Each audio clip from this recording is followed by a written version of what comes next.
A colleague messages you asking for the customer list. They are on your team. They have a good reason.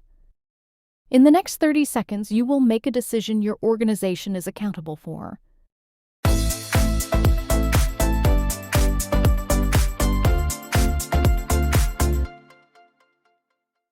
Four checks come first.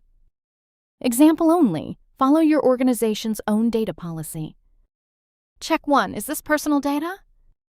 A name, an address, a phone number, an account reference.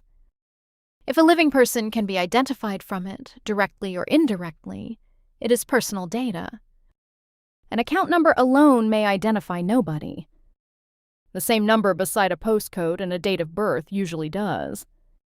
So, the question is not what a field is called, it is what the fields can do together. Check 2. Is there a lawful reason to share it? Not a convenient reason, a lawful one. Consent, a contract, a legal obligation, a legitimate interest that has been assessed. If you cannot name the reason out loud, you do not have one yet. Check 3. Is this the minimum needed? The request was for the customer list. The actual task needs 1 region and 2 fields. Minimization is not obstruction. It is the smallest version of the data that still does the job. Check 4. Is the route secure?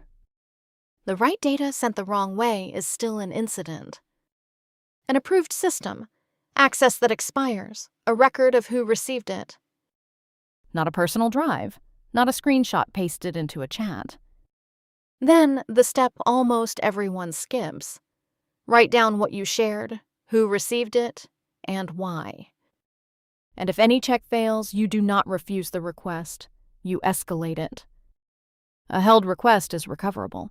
A wrongly shared file is not. 4 checks: personal data, lawful reason, minimum needed, secure route.